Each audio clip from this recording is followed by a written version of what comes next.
Da, Ștefan? O, ce înseamnă cuvântul break?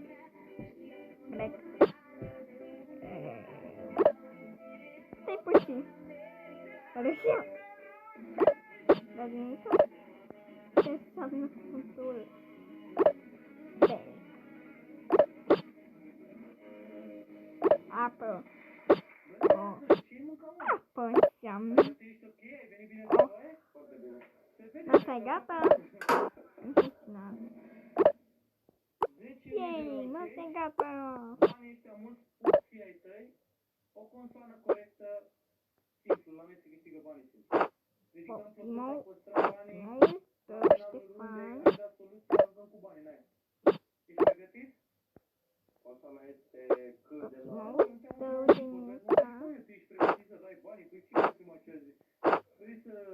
Barnuchi, o să ne alegem doar cu cașcavalul Alesia. Să facem niște găuri, la bani cât putem de repede.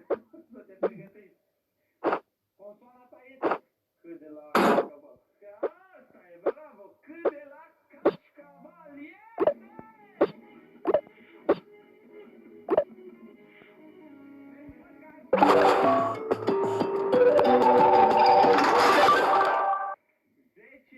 de ron.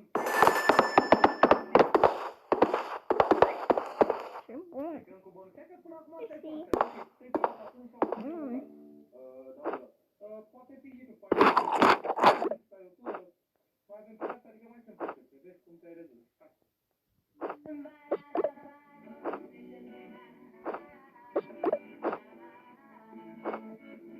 Ce nu mi autorizează figura?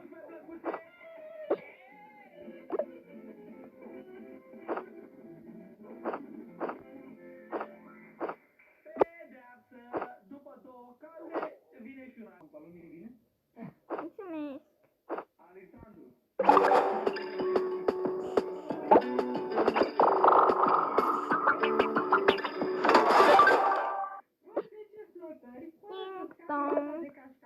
Eu spun eu. 10 flotări, Viova. Am cadou comandat de noi. Ultimul final am comandat ieri și n-am mai văzut efectiv. Dacă...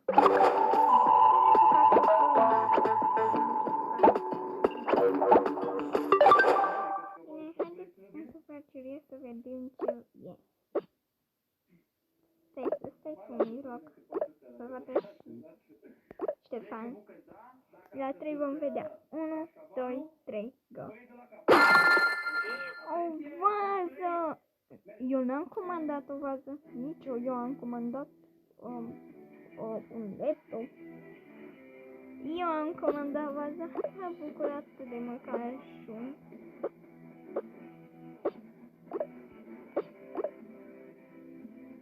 Hola, Clusă, de Slash, eu am fost în Alesia.